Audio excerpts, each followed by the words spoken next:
இன்னும் சற்று நேரத்தில் பாஜக அமமுக இடையே தொகுதி உடன்பாடு கையெழுத்தாக இருக்கிறது. அதற்காக கமலாலயம் செல்கிறார் டிடிவி தினகரன். அது தொடர்பான அண்மை செய்திகளையும் காட்சிகளையும் பார்த்து வருகிறோம்.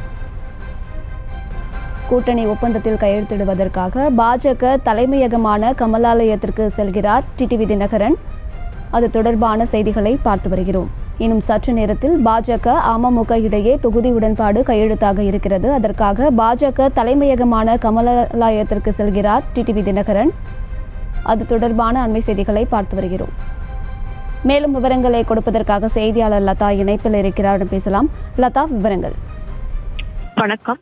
நாடாளுமன்ற தேர்தலை ஒட்டி அந்த கூட்டணி கட்சிகளோடு அந்த பாஜகவானது கூட்டணி கட்சிகளோடு தொகுதி பங்கீடு என்பது இன்றைய தினம் இறுதி செய்யப்பட்டு ஒப்பந்தமானது கையெழுத்தாக இருக்கக்கூடிய ஒரு நிலையில் தற்பொழுது பார்த்தோம் என்றால் டிடிவி தினகரன் சென்னை தியாகராய நகரில் இருக்கக்கூடிய கமலாலயத்திற்கு வருகை தந்து அந்த கூட்டணி தொடர்பான அந்த தொகுதி உடன்பாடு தொடர்பான ஒப்பந்தமானது கையெழுத்தாக இருக்கிறது. ஏற்கனவே கமலாலயத்தில் பாஜக மாநில தலைவர் அண்ணாமலை, அதே போல மத்திய இணை அமைச்சர் எல் முருகன் மற்றும் வானதி ஸ்ரீனிவாசன் உள்ளிட்ட முக்கிய நிர்வாகிகள் இங்கே கூடியிருக்கக்கூடிய ஒரு நிலையில் சற்று நேரத்திற்கு முன்பாக கூட ஏசி சண்முகம் வருகை தந்து அந்த ஒப்பந்தத்தில் கையெழுத்திட்டு சென்றார். அவர் வேலூர் தொகுதியில் போட்டியிட இருப்பதாகவும் கூட தெரிவித்து சென்றார்.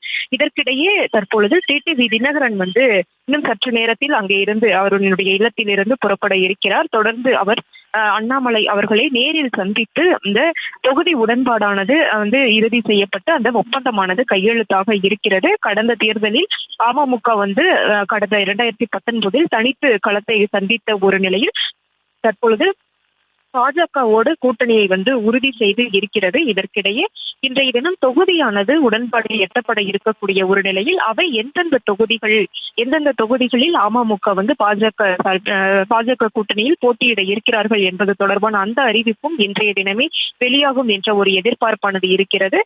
தேர்தல் தேதியானது அறிவிக்கப்பட்டு தமிழகத்தில் பொறுத்த வரைக்கும் தேர்தலானது அறிவிக்கப்பட்டு இன்றைய தினம் வேட்புமனு தாக்கல் என்பது கூட நடைபெற்று வரக்கூடிய ஒரு நிலையில் அந்த அரசியல் கட்சிகள், தமிழகத்தில் இருக்கக்கூடிய அரசியல் கட்சிகள் அந்த கூட்டணி தொகுதி பங்கீடு தொடர்பான அந்த பேச்சுவார்த்தையை தீவிரப்படுத்தி இறுதி கட்டத்தையே எட்டி இருக்கிறார்கள். அந்த வகையில் பாஜகவும் பார்த்தோம் என்றால் இன்றைய தினம் கூட்டணி கட்சிகளோடு அந்த தொகுதி பங்கீடு உடன்பாடு எட்ட இருக்கிறார்கள். அந்த கையொப்பமானது இன்று பெற இருக்கிறார்கள். அந்த வகையில் டிடிவி தினகரன் இன்னும் சற்று நேரத்தில் அவரினுடைய இல்லத்திலிருந்து புறப்பட்டு அண்ணாமலை அவர்களை நேரில் சந்தித்து அந்த ஒப்பந்தமானது கையெழுத்தாக இருக்கிறது.